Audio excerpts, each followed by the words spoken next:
መጀመሪያ ወደ ሱዳን ኤምባሲ ሄዳችሁ ሱዳን የመግቢያ ቪዛ ታወጣላችሁ። ከዚያ በጎንደር በመተማ በኩል ወደ ሱዳን ትገሰግሳላችሁ። የሱዳን ህዝብ ጥሩ ነው፣ ለስደተኞች ይራራል ይላሉ ጣሊያን የገቡት ብዙዎቹ ኢትዮጵያውያን ስደተኞች። እዚያ የታወቁ ሁለት አሸጋጋሪዎች አሉ። በአካል አታገኟቸውም። ስልካቸውን ከሀገር ሳትወጡ ይዛችሁ መሄድ አለባችሁ። አለበለዚያማ ጣሊያን የገባ ሰው ሊነግራችሁ ይገባል። አንዳች ሰዋራ ስፍራ ተደብቃችሁ በስልክ ታገኟቸውና የጉዞ ዋጋና ቀን ትነጋገራላችሁ። እነርሱም ገንዘቡን ይዛችሁ የምትመጡበትን ቦታና ቀን ይነግሯችኋል። በተባላችሁበት ሌሊት ቦታው ስትደርሱ እንደናንተ በቀጠሮ የመጡ ሌሎች ስደተኞችን ጨምረው በጭነት መኪና ወደ ሊቢያ ድንበር ትወሰዳላችሁ። ጉዞ ሌሊት ነው፣ ያውም አብዛኛው በእግር ጥቂት ደግሞ በመኪና ስለሆነ ከ20 ቀን እስከ 1 ወር ይፈጃል። ሊቢያ ድንበር ስትደርሱ የሱዳን አሸጋጋሪዎች ለሊቢያ አሸጋጋሪዎች ያስረክቧችኋል። ዋጋ ተነጋግራችሁ አሁንም ጉዞ ትጀምራላችሁ። ግማሹን በእግር ግማሹን በፒካፕ መኪና። ደረቅ ዳቦና ውሃ ይሰጣችኋል። መንገድ ላይ የሚሞቱ ልጆች ይኖራሉ። አሸዋውም ማሰማስ አድርጎ በመቅበር ጉዞ መቀጠል ነው። በእግር ወይም በመኪና ስትጓዝ በእንጨት የመስቀል ምልክት የተሰራበት ነገር ካየ እዚያ ቦታ አንድ አበሻ ስደተኛ ተቀብሯል ማለት ነው ብሎኛል ጣሊያን ያገኘሁት ልጅ። ሰው ከታመመ እንደ በሽታው መጠነኛ ከሆነ በድጋፍ ይሄዳል። ከባድ ከሆነ ግን ቁርጦ ገና ያስፈልገዋል። ከቡድኑ ከተቆረጥኩ ችግር ስለሚያጋጥመ አንዳንዱ ትቶ ይሄዳል። ብዙ ጊዜ ግን የቂርቆስ ልጆች ይተዛዘናሉ። እንዲያውም ከቂርቆስ ልጅ ጋር አብረው ቢሰደዱ ቢያገኝም ያበላል ቢያጣም ያዝናል ሆዱ ተብሎ ተዘፍኖላቸዋል ላለኝ ሮም ያገኘሁት የአዲስ አበባው የቂርቆስ ልጅ። አዲስ አበባ ስለ ቂርቆስ ሰፈር ልጆች አያሌ አስገራሚና አስቂ ነገሮች ይሰማ ነበር። እዚህ ጣሊያን ደግሞ አገር ጉድ የሚያሰኝ ገድላቸውን መስማት ጀምሬያለሁ። ሊቢያ ስትገቡ የተቀበሏቸው አሸጋጋሪዎች ከትሪፖሊ አጠገብ የገጠር መንደር ውስጥ በተሰራ አዳራሽ አስገብተዋችሁ ይጠፋሉ። ከዚያ ሌሎች አሸጋጋሪዎች ደግሞ ይመጡና ትሪፖሊ ሩቅ ስለሆነ እንድንወስዳቸው $100 ክፈሉ ይሏቸዋል። ታዲያ የቂርቆስ ልጆች ምን አደረጉ መስላችሁ? የተወሰኑት ልጆች ሌሊት ተደብቀው ይወጡና እግራቸው ወደ አመራቸው ሲጓዙ ለካስ ትሪፖሊ ማለት ቅርብ ነው። ተመልሰው ይመጡና ሌሎች ልጆችን ነፃ ያወጣቸዋል። ከነሱ በኋላ ለሚመጡ ስደተኞች ደግሞ ግድግዳው ላይ በአማርኛ እንዲህ ብለው ይጽፋሉ፣ እንዳትሸወዱ ትሪፖሊ ቅርብ ነው፣ ብር ስጡን ቢሏችሁ አትስጡ፣ በዚህ አድርጋችሁ ጥፉ። ይሄ ማስታወቂያ አያሌ ስደተኞችን ታድጓቸዋል። የቂርቆስ ልጆች ነፍስ ናቸው እኮ። ትሪፖሊ ገብታችሁ የመርከብ ወረፋ መጠበቅ ነው። ክፉ ፖሊሶች ካገኟችሁ በመኪና ጭነው እንደገና ወደ ሱዳን ድንበር ወስደው ያስሯቸዋል። እዚያ እስር ቤቱ በጣም አሰቃቂ ነው። እዚያም ቢሆን የቂርቆስ ልጆች ካሉ መከራው ይቀላል። ከእስር ቤቱ ለመውጣት የገንዘብ ጉቦ ያስፈልጋል። ያንን ደግሞ ለማግኘት ወይ አስቸጋሪ ሥራ መስራት ያለበለዚያም ደውሎ ከዘመድ ማስመጣት ያስፈልጋል። እዚያ እስር ቤት ብዙ ልጆችን ያስፈታ አንድ የቂርቆስ ልጅ ነበር። ሥራ ይወዳል። ሲጋራ፣ ብስኩትና ሳሙና እየሸጠ ይኖር ነበር። በዚያ እስር ቤት ብዙ ጊዜ የቆየው ሌሎችን ሲያስፈታ ገንዘቡ እያለቀበት ነው ይባላል። ሌሎቹ ደግሞ በሌላ ነገር ይተርቡታል።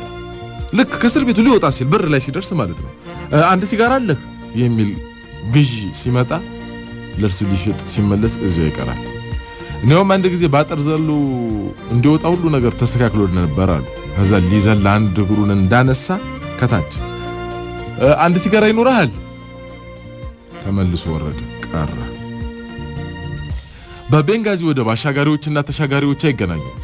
20 እና 30 ሰው እስኪሞላ የሚመዘገቡ ሰዎች አሉ። የቡድኑ አባላት ሲሟሉ ገንዘብ ይከፍሉና ወደሚሻገሩበት ወደብ ይወሰዳሉ።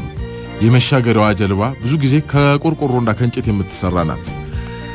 ለአንዱ ስደተኛ አሻጋሪዎቹ የመርከቧን አነዳድ ያሳዩታል። ትምህርቱ ቢበዛ ከአንድ ቀን በላይ አይሰጥም። ለዚያ መከረኛ ካፒቴን የጀልባዋን ኮምፓስ አስረው ካርታውን ያስረክቡታል።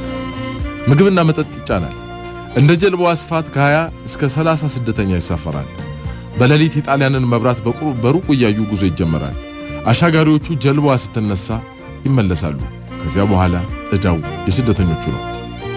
ጉዞ እስከ 17 ሰዓት ይፈጃል። የአንዱ እግር ከሌላው ጀርባ ጋር ዛው ስርስር ብሎ ተኮራምቶ መጓዝ ብቻ ነው። ሙቀቱና ተስፋ መቁረጡ አንዳንዶቹን ራሳቸውን ወደ ባህር እንዲጥሉ ያደርጋቸዋል። በተለይም መርከቡ መንገድ ከሳተ።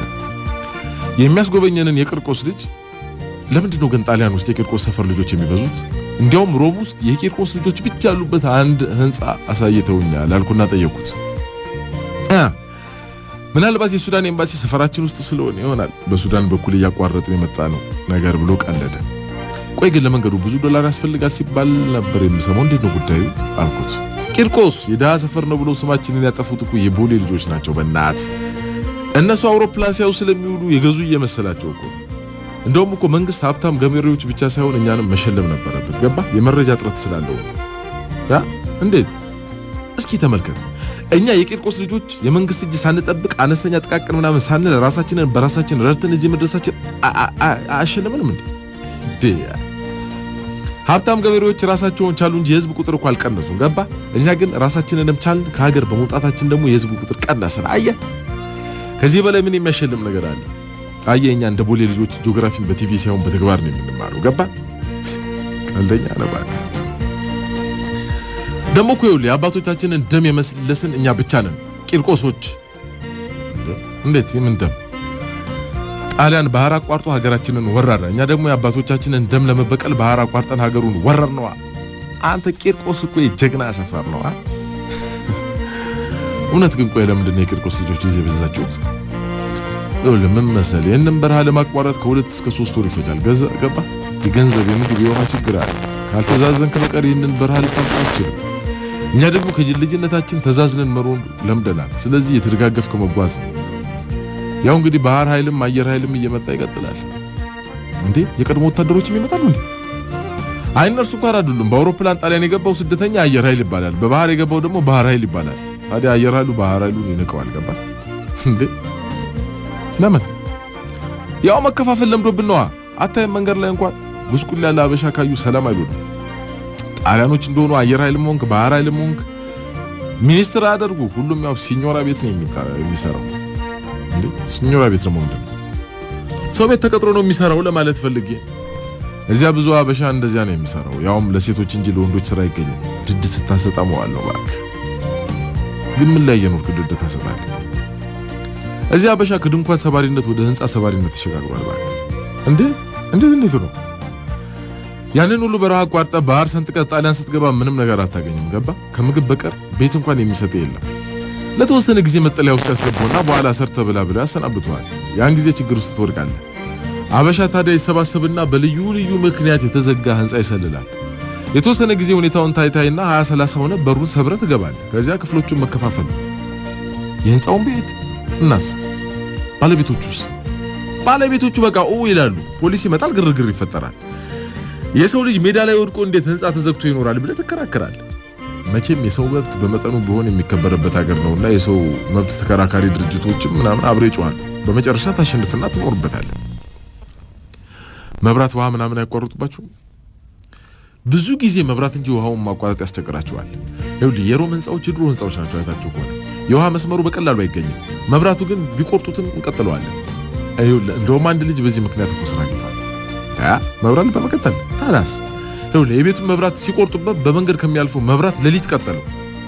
ፖሊሶቹ ሲመጡ ይበራል። ሄደው ከዋናው ማጥፊያ አለያዩት፣ ይበራል።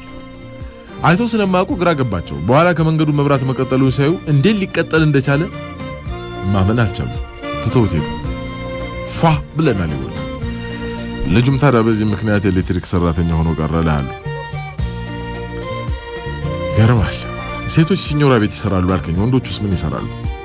ወንድ ከሆንክ አልፎ አልፎ ነው ስራ የምታገኘው። ባክ ችግር አለ። አንዱ አበሻ ሲርበው ሴት ነኝ ብሎ ሲኞራ ቤት ተቀጥሮ ነበር አሉ። እውነትን ነው ቀልድ? ሲያወሩ ነው የሰማሁት። ልንገርልህ፣ ጨዋታው ጭውት ይለኛል።